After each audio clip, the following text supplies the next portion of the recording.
आधुनिक भारत की कहानी में हम अक्सर गुमनामी से उठकर उद्योग और तकनीक के दिग्गज बनने वाले राज्यों की कहानी सुनते हैं। ये उन कहानियों में से एक नहीं है।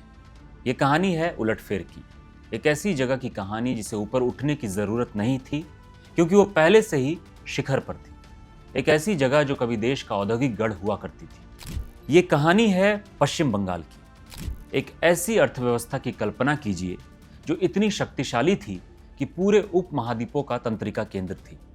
एक ऐसा राज्य जिसकी राजधानी कलकत्ता कभी ब्रिटिश भारत की राजधानी थी। वाणिज्य और संस्कृति का एक ऐसा केंद्र जो एशिया के किसी भी शहर को टक्कर देता था। अब दशकों बाद उसी राज्य की तस्वीर देखिए जिसका नाम औद्योगिक पतन और चुके हुए अवसरों का पर्याय बन गया।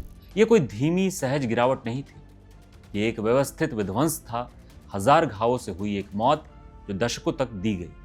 कारण जटिल है लेकिन कहानी बेहद सरल है। ये एक राजनीतिक त्रासदी है और इस त्रासदी का अंतिम सबसे प्रतीकात्मक अध्याय सिंगूर नामक एक छोटे से कस्बे में है।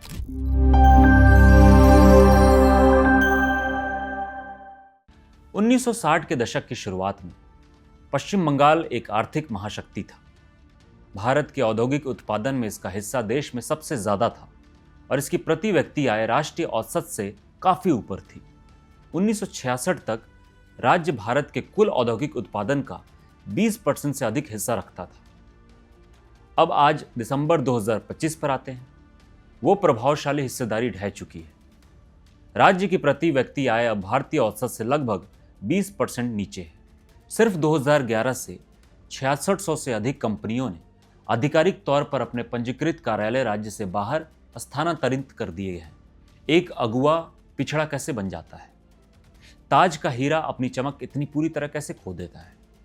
अब इसे समझने के लिए हमें उस समय में वापस जाना होगा जब बंगाल का भविष्य असीम लग रहा था। इस त्रासदी की भयावहता को सही मायने में समझने के लिए आपको पहले इसकी महिमा के विशाल पैमानों की सराहना करनी होगी। भारत की स्वतंत्रता के बाद पश्चिम बंगाल और विशेष रूप से कलकत्ता सिर्फ एक प्रमुख आर्थिक केंद्र नहीं था, यह भारतीय वाणिज्य का निर्विवाद तंत्रिका केंद्र था। इसकी विरासत जबरदस्त थी। ब्रिटिश राज की पूर्व राजधानी के रूप में कलकत्ता को एक सदी से भी ज्यादा की बढ़त हासिल थी। इसके पास विश्व स्तरीय बुनियादी ढांचा, एक गहरा बंदरगाह जो पूरे दक्षिण पूर्व एशिया के लिए खुलता था और पूंजी और प्रतिभा का ऐसा जमावड़ा था जिसका कोई मुकाबला नहीं था। हुगली नदी के किनारे कारखानों से भरे हुए थे। हवा में उद्योग की गूंज थी। बंगाल जूट का दुनिया का सबसे बड़ा उत्पादक था। वो सुनहरा रेशा जो वैश्विक व्यापार की पैकेजिंग करता था। राज्य एक विनिर्माण था। हावड़ा में इंजीनियरिंग कंपनियां इतनी विपुल थी कि इसे पूरब का शेफील्ड कहा जाता था। रेलवे वैगनों से लेकर कपड़ा मशीनरी तक अगर कोई चीज भारत में बन रही थी तो इस बात की अच्छी संभावना थी कि वो पश्चिम बंगाल में बन रही थी। राज्य का पूरा आर्थिक परिस्थिति तंत्र एक सकारात्मक चक्र था। दार्जिलिंग एक फलते फूलते चाय बागान और पूर्वी क्षेत्र का विशाल कोयला और इस्पात बेल्ट इसके उद्योगों को पोषित करते हैं।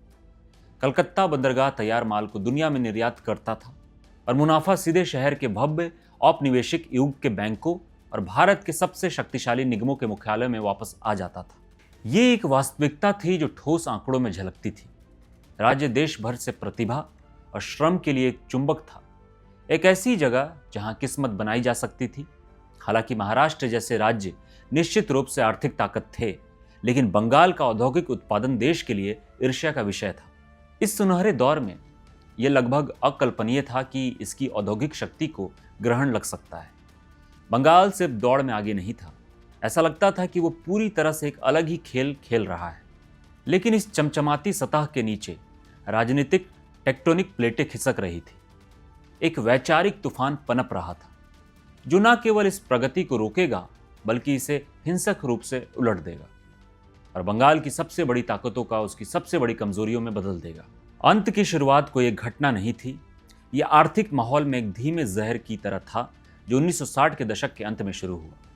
उत्प्रेरक राजनीति में एक कट्टरपंथी बदलाव, वामपंथ का उदय जिसका समापन 1977 से वाम मोर्चे के लंबे शासन में हुआ, अपने साथ एक ऐसी विचारधारा लेकर आया जो निजी पूंजी पर गहरा संदेह करती थी और श्रमिक सक्रियता के लिए गहरी प्रतिबद्ध थी। ये दो विनाशकारी तरीकों से सामने आया। पहला, केंद्र सरकार की एक विनाशकारी नीति जिसे फ्रेट इक्वलाइजेशन पॉलिसी कहा जाता है, जो 1952 से 1993 तक लागू रही, का बंगाल पर विशेष रूप से विनाशकारी प्रभाव पड़ा। इस नीति में कहा गया था कि कोयला और स्टील जैसे महत्वपूर्ण कच्चे माल को पूरे भारत में एक ही कीमत पर बेचा जाना चाहिए। सरकार परिवहन लागत पर सब्सिडी देगी। कागज पर यह नेक लग रहा था, औद्योगिक विकास को समान रूप से फैलाने का एक तरीका, लेकिन हकीकत में यह पूर्वी भारत के दिल में एक आर्थिक छुरा घोंपने जैसा था। बंगाल का सबसे बड़ा लाभ खनिज समृद्ध छोटा नागपुर पठार के ठीक बगल में इसका स्थान था। सस्ते कोयले और लौह अयस्क को प्राप्त करने के लिए उद्योग वहीं स्थापित होते थे। फ्रेट इक्वलाइजेशन पॉलिसी ने इस स्वाभाविक लाभ को रातों रात खत्म कर दिया। अचानक महाराष्ट्र में एक कारखाना मालिक बंगाल के कारखानेदार के समान मूल्य रूप पर कच्चा माल प्राप्त कर सकता था। तो कोई बंगाल में उसके बढ़ते तनावपूर्ण राजनीतिक माहौल के साथ एक कारखाना क्यों बनाएगा, जब वो इसे पश्चिम और दक्षिण भारत के विशाल बाजारों के बगल में उसकी लागत पर बना सकता है। इस नीति ने बाकी भारत उद्योगों को सीधे बंगाल की कीमत पर प्रतिस्पर्धा बना दिया। दूसरा और शायद अधिक कुख्यात विकास उग्रवादी ट्रेड यूनियनवाद का उदय था। राजनीतिक माहौल ने न केवल श्रम और प्रबंधन के बीच एक टकराव वाले दृष्टिकोण को सहन किया, इसने इसे सक्रिय रूप से प्रोत्साहित किया। इस युग ने भारत को कुख्यात नया शब्द दिया, घेराव।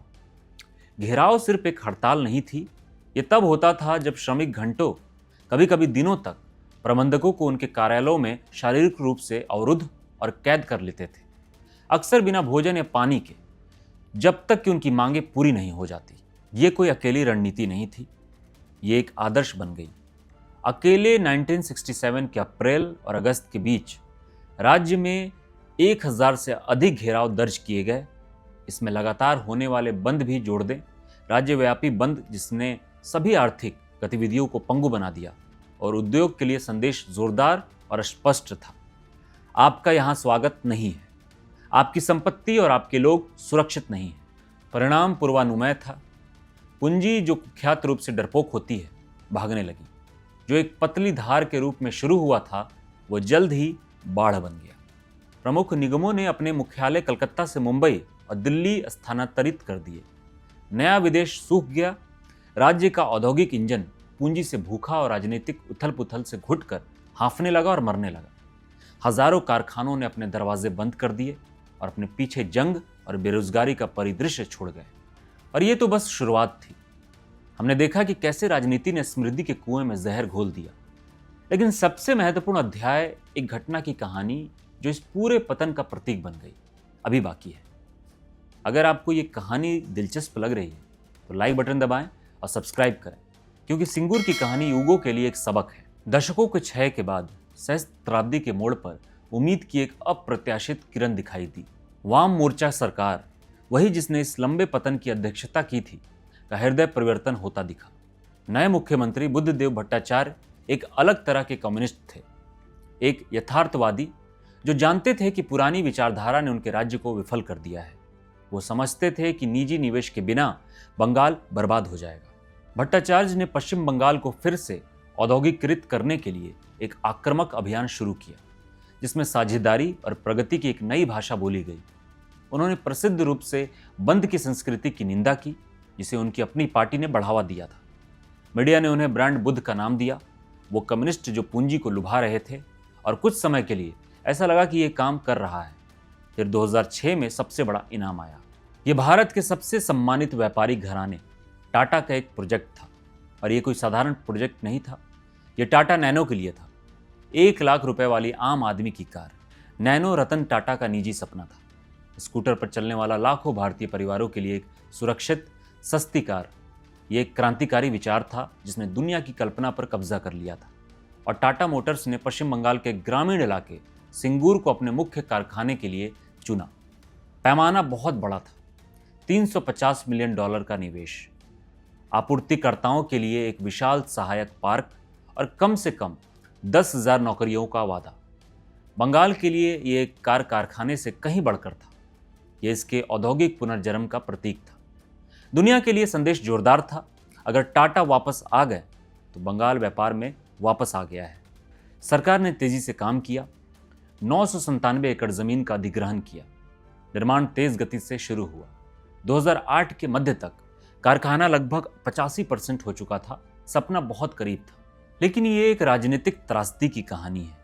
जिस जमीन को बंगाल के भविष्य का लंगर बनना था, वहीं उसका युद्ध का मैदान बन गई। समस्या भूमि अधिग्रहण की थी। जिन 6000 परिवारों की जमीन का अधिग्रहण किया गया था, उनमें से एक महत्वपूर्ण संख्या बेचने को तैयार नहीं थी। विपक्षी पार्टी तृणमूल कांग्रेस, जिसका नेतृत्व ममता बनर्जी कर रही थी, ने एक बड़े राजनीतिक अवसर को देखा। उन्होंने इन अनिच्छुक किसानों के कारण का समर्थन किया और एक अनवरत आंदोलन शुरू कर दिया। मुख्य मांग परियोजना स्थल के अंदर से 400 एकड़ भूमि की वापसी थी। एक ऐसी मांग जो एक एकीकृत कारखानों के लिए तार्किक रूप से असंभव था। विरोध प्रदर्शन और उग्र हो गए। मुख्य राजमार्ग को हफ्तों तक अवरुद्ध कर दिया गया, जिससे साइट का संपर्क कट गया। कारखाने की दीवारें तोड़ दी गई। टाटा के कर्मचारियों को धमकाया गया। ममता बनर्जी ने एक नाटकीय 25 दिवसीय भूख हड़ताल शुरू की, जिससे उनके समर्थकों में जोश भर गया और राष्ट्रीय मीडिया का ध्यान सिंगूर पर केंद्रित हो गया। राज्य सरकार पंगु हो गई थी। बुद्धदेव भट्टाचार्य वो व्यक्ति जिसने अपनी पूरी विरासत को इस परियोजना पर दांव पर लगा दिया था, इसकी सुरक्षा की गारंटी नहीं दे सके। स्थिति असहनीय हो गई। अंतिम झटका 3 अक्टूबर 2008 को लगा। रतन टाटा ने कलकत्ता में एक प्रेस कॉन्फ्रेंस की और खबर दी। टाटा मोटर्स नैनो प्रोजेक्ट को पश्चिम बंगाल से बाहर निकाल रही थी। उनके शब्द शांत थे, लेकिन उनमें भारी निराशा का वजन था। उन्होंने कहा, 2 साल पहले मैंने कहा था कि अगर कोई मेरे सिर पर बंदूक रखता है तो आपको या तो बंदूक हटानी होगी या ट्रिगर खींचना होगा। मैं अपना सिर नहीं हिलाऊंगा। मुझे लगता है कि सुश्री बनर्जी ने ट्रिगर खींच दिया। सपना मर गया, जबकि बंगाल राजनीतिक दोषारोपण में डूब गया। गुजरात राज्य ने रेड कार्पेट बिछा दिया। उसके तत्कालीन मुख्यमंत्री नरेंद्र मोदी ने रतन टाटा को एक सरल एसएमएस भेजा, गुजरात में आपका स्वागत है। एक नया सौदा हुआ। सानंद में एक बड़ा भूखंड आवंटित किया गया और नैनो प्लांट रिकॉर्ड समय में बनाया गया। आज सानंद एक संपन्न ऑटोमोटिव हब है। सिंगूर भूतों का मैदान है। टाटा नैनो का बाहर जाना सिर्फ एक कारखाने का नुकसान नहीं था, ये एक विनाशकारी मनोवैज्ञानिक झटका था, जिससे पश्चिम बंगाल की औद्योगिक उम्मीदें वास्तव में कभी उबर नहीं पाई। कॉरपोरेट जगत को जो संकेत गया वो विनाशकारी था। पश्चिम बंगाल में टाटा भी सुरक्षित नहीं है। यदि 85% पूर्ण हो चुकी परियोजना को हिंसक रूप से पटरी से उतारा जा सकता है, तो कोई भी निवेश सुरक्षित नहीं है। परिणाम तत्काल था। अन्य प्रमुख कंपनियों ने चुपचाप अपनी निवेश योजनाओं को ठंडे बस्ते में डाल दिया। ब्रांड बुद्ध ने जिसे बनाने के लिए इतना मेहनत की थी, वो औद्योगिक प्रस्तावों की पाइपलाइन बस गायब हो गई। ममता बनर्जी सिंगूर आंदोलन की लहर पर सवार होकर 2011 में एक ऐतिहासिक जीत हासिल की, जिससे 34 साल के वाम मोर्चे के शासन का अंत हुआ। उनके पहले कामों में से एक सिंगूर की जमीन किसानों को लौटाने के लिए कानून पारित करना था। वर्षों की कानूनी लड़ाइयों के बाद भारत के सर्वोच्च न्यायालय ने 2016 में मूल भूमि अधिग्रहण को अवैध घोषित कर दिया। लेकिन ये एक खोखली जीत थी।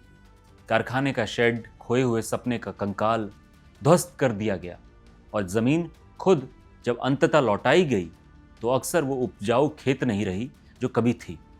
इसकी खुदाई की गई थी, भरा गया था और इस पर निर्माण किया गया था, जिससे ये कई लोगों के लिए खेती के लायक नहीं रही। वित्तीय पोस्टमार्टम भी उतना ही गंभीर था। अक्टूबर 2023 में वर्षों की मध्यस्थता के बाद एक न्यायाधिकरण ने पश्चिम बंगाल सरकार को टाटा मोटर्स को उसके खोए हुए निवेश के मुआवजे के रूप में 766 करोड़ रुपए, साथ ही 11% वार्षिक ब्याज का भुगतान करने का आदेश दिया। यह एक बिल था जो राज्य के करदाताओं को एक बहुत पहले लड़ी गई राजनीतिक लड़ाई के लिए धमाया गया था। व्यापक आंकड़े पूरी कहानी बताते हैं। भारतीय संसद में दिए गए एक जवाब के अनुसार अप्रैल 2011 और मार्च 2025 के बीच पश्चिम बंगाल से 6,688 कंपनियों ने अपने पंजीकृत कार्यालय स्थानांतरित किए। ये 14 वर्षों तक हर एक दिन औसतन 1 से अधिक कंपनी के अपना बोरिया बिस्तर समेटकर चले जाना के बराबर है। आज 2025 के अंत में पश्चिम बंगाल की अर्थव्यवस्था अपने पूर्व स्वरूप की परछाई मात्र है। भारत की जीडीपी में इसका योगदान घटकर 5.5% से 6% रह गया है। ये अब एक औद्योगिक अगुवा नहीं है, बल्कि विऔद्योगीकरण की विरासत के साथ संघर्ष कर रहा एक राज्य है। कई पुराने भव्य कारखाने अब शांत खंडहर हैं। बंगाल की कहानी एक गहरी चेतावनी भरी कहानी है। यह अर्थशास्त्र की ठंडी, कठोर भाषा में लिखा गया एक सबक है कि जब राजनीति उद्यम के प्रति शत्रुतापूर्ण हो जाती है तो क्या होता है। यह दिखाता है कि कैसे फ्रेट इक्वलाइजेशन जैसे नेक इरादे वाली नीति के विनाशकारी दीर्घकालिक परिणाम हो सकते हैं। यह दिखाता है कि कैसे आंदोलन की संस्कृति अस्थायी रूप से पूंजी को डरा सकती है, जो केवल स्थिरता और सुरक्षा चाहती है। और सबसे मार्मिक रूप से सिंगूर का भूत सबसे दर्दनाक सबक सिखाता है कि एक विकास, भूमि अधिकारों और राजनीति के बीच जटिल नृत्य में कोई आसान विजेता नहीं होता। एक औद्योगिक पुनर्जागरण का सपना 997 एकड़ के मैदान पर मर गया, लेकिन कीमत सिर्फ एक निगम ने नहीं बल्कि बंगाल की एक पूरी पीढ़ी ने चुकाई, जिसने उन नौकरियों और अवसरों को खो दिया जो भारत के अन्य हिस्सों में चले गए। आप क्या सोचते हैं? क्या सिंगूर का विरोध किसानों के अधिकारों के लिए एक न्यायपूर्ण लड़ाई थी, या एक विनाशकारी राजनीतिक भूल थी जिसने एक पीढ़ी के भविष्य की कीमत वसूल ली? हमें अपनी राय कमेंट्स में जरूर बताएं। भारत के अग्रणी राज्यों में से एक होने से लेकर औद्योगिक पतन का प्रतीक बनने तक पश्चिम बंगाल की यात्रा महाकाव्य के अनुपात की एक राजनीतिक त्रासदी है। यह भाग्य नहीं था और यह अपरिहार्य नहीं था। यह जानबूझकर किए गए राजनीतिक विकल्पों का परिणाम था, जिन्होंने एक आर्थिक महाशक्ति को व्यवस्थित रूप से नष्ट कर दिया। सिंगूर का भूत सिर्फ एक बंजर जमीन के टुकड़ों को नहीं सताता, ये पूरे राज्य पर एक लंबी छाया डालता है। जो हो सकता था उसकी एक अस्थायी दर्दनाक याद दिलाता है।